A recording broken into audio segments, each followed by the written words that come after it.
से कपड़े लेने थे तो मैंने कहा कपड़े भी ले आए जल्दी जल्दी में, क्योंकि हो सकता है कल ईद हो जाए, आज चांद रात को हो जाए।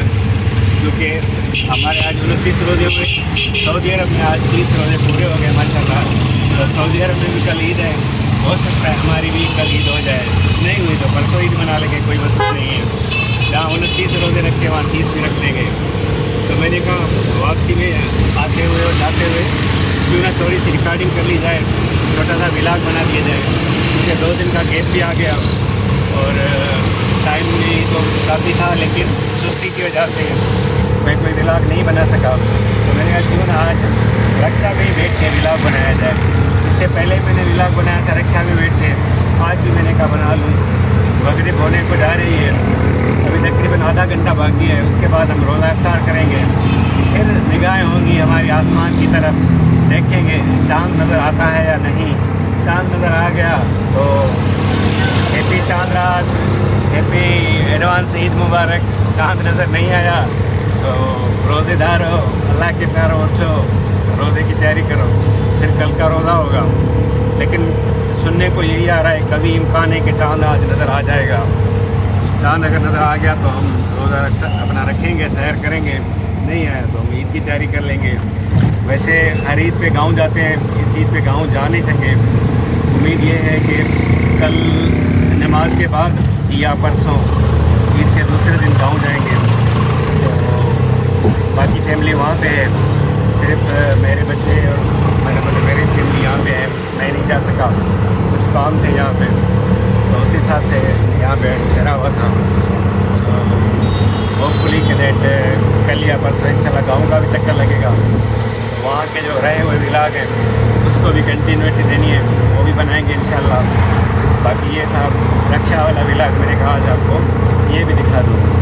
तो दोस्तों दुआओं में याद रखिएगा, आप सबको एडवांस में ईद मुबारक हो, आप सबको खुश रखें, आबाद रहें। मेरे लिए दुआएं कीजिएगा, चैनल को सब्सक्राइब करना ज़रूर याद रखिएगा, भूलिएगा नहीं। वीडियो को शेयर कीजिएगा, लाइक कीजिएगा। मैं आपका बहुत ही ममनून रहूँगा, शुक्रगुज़ार रहूँगा। अल्लाह आप सबको खुश रखे, आमीन। शुक्रिया।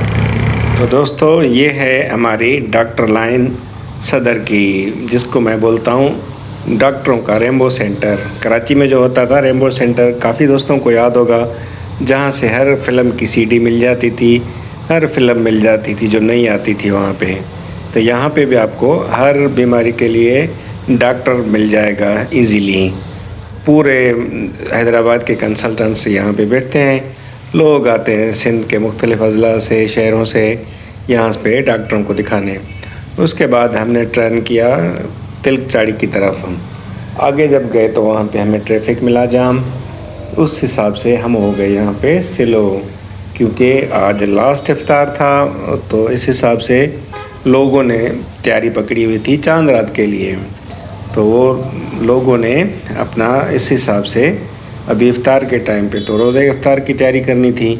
उसके बाद जो रश है शहर में वो आप सोच भी नहीं सकते, क्योंकि एतकाफ़ में बैठे हुए लोग भी निकले हैं, ज़ाहिर बात है वो उठे हैं तो उनको भी अपनी शॉपिंग करनी है। ईद की रात है तो लोग बड़ा हल्ला गुल्ला करेंगे, क्योंकि यहाँ पे तैयारी सुबह तक चलती रहेगी। ये है रिसाला रोड, जो वहाँ से ट्रैफिक आ रही थी। उसके बाद हमें सीधा ही जाना था, तो मैंने कहा थोड़ा सा इसको भी कैप्चर किया आप दोस्तों को दिखाने के लिए। यहाँ पे ट्रैफिक जाम था क्योंकि आगे ब्रेकर था। उसके अलावा लेफ़्ट पे जो मिल रहे थे यहाँ पे फ्रूट, छोले, पकोड़े, समोसे और दूसरी चीज़ें खाने के लिए।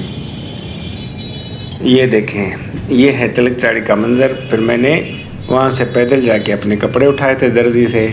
आते हुए मैंने कहा आपको ये मंज़र भी दिखा दूँ। मुख्तलिफ़ दुकानें, लेकिन शाम का टाइम था, इफ्तार का टाइम था, उस हिसाब से खाली पड़ी थी।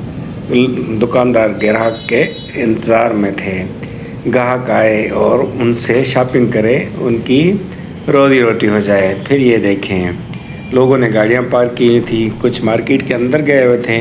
मैंने तो बस अपने कपड़े उठाने थे, वो आ गया तो मैंने कहा ये आपको भी दिखा दूँ कि देखें शाम के टाइम पे कितनी रौनक होती है यहाँ पे। ये जो तिलक चाड़ी के ऊपर वाला मंज़र है, यहाँ पे आपको देखें क्या क्या मिल रहा है। दही भल्ले, चाट, समोसे, पकोड़े, बर्गर, हर चीज़।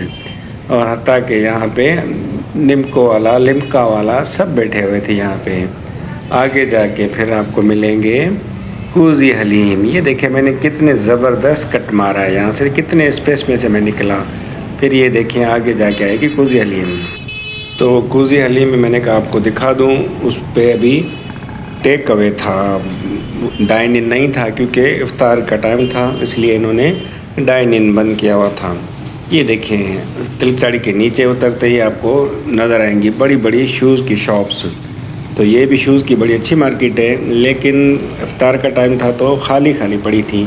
ग्राहक के इंतज़ार में थे, दुकानदार बाहर खड़े बातें कर रहे थे, चांद नज़र आएगा नहीं आएगा, ईद कल होगी नहीं होगी, इस पे चहमगइयाँ हो रही थी। लोग आपस में मशवरे कर रहे थे कि शाम को कौन सा ऐलान होता है। तो देखें उसके बाद हम लोग सीधा गए शूज़ की दुकान में। फिर मैंने खड़े खड़े वहाँ पे कुछ देर मंज़र भी रिकॉर्ड कर लिया कि आपको दिखाऊं ट्रैफिक की रवानी कैसे थी।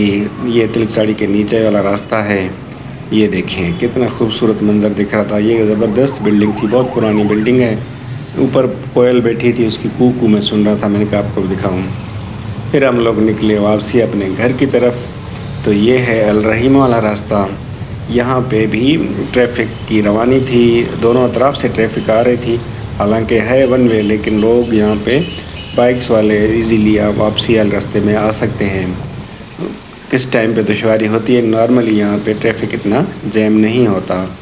यहाँ पे काफ़ी दुकानें बंद थी क्योंकि इफ्तार लास्ट इफ्तार था, तो लोगों को यही था कि शाम को चांद नज़र आएगा, उस हिसाब से लोग घरों को चले गए थे। इफ्तार के बाद ही उन्होंने आके यहाँ पे शॉप्स खोलनी थी। तो ये देखिए दादन शाह वाला पुराना पेट्रोल पंप है, अभी नई शेप में हो गया है। अब पहले यहाँ पे इतना नहीं होता था, लेकिन अब इसको जदीद बना दिया गया है वक्त के तकाज़ा के हिसाब से। रक्षा वाला व्लॉग मैंने कहा इसीलिए बना दूँ क्योंकि स्टोरेज कम थी मेरे पास, रमज़ान में बिल्कुल निकलना कम हुआ था। तो मैंने कहा आज क्यों ना इसको भी कंटिन्यूटी दे दूँ और थोड़ा सा व्लॉग बना दूँ। तो ये देखें राइट हैंड को यहाँ से जो रास्ता जाएगा वो ऊपर जाएगा सिविल हॉस्पिटल की तरफ, टावर मार्केट की तरफ, और सीधा वाला जो रास्ता है वो जाता है पठान कॉलोनी, उसके बाद जाता है कासिम चौक पे। तो मैंने उसको भी कैप्चर कर लिया, मैंने कहा आप दोस्तों को दिखाऊं। ये देखें यहाँ पे ये सामने जो होटल है इस पे आपको अच्छा खाना मिल जाता है, ये रात को देर तक खुली होती है। ये है पठान कॉलोनी वाला रास्ता। पठान कॉलोनी के अंदर वाला रास्ता जो है सिविल हॉस्पिटल से ऊपर जाएंगे तो सिविल हॉस्पिटल जाएंगे, सीधा जाएंगे तो आप निकलेंगे जाके कासिम चौक वाले रास्ते पे पठान कॉलोनी के नीचे से। तो ये था हमारा आज का छोटा सा व्लॉग। दोस्तों अपनी दुआओं में याद रखिएगा और आपको एडवांस में ईद मुबारक हो। अल्लाह आप सबको खुश रखे, आबाद रहें, जहाँ रहें खुश रहें। चैनल को सब्सक्राइब ज़रूर कीजिएगा और मेरे व्लॉग को शेयर ज़रूर कीजिएगा। मैं उम्मीद करता हूँ इस पर ज़्यादा से ज़्यादा व्यूज़ आएंगे और आपके कमेंट्स आएंगे। शुक्रिया, अल्लाह हाफ़िज़, दुआ में याद रखिएगा।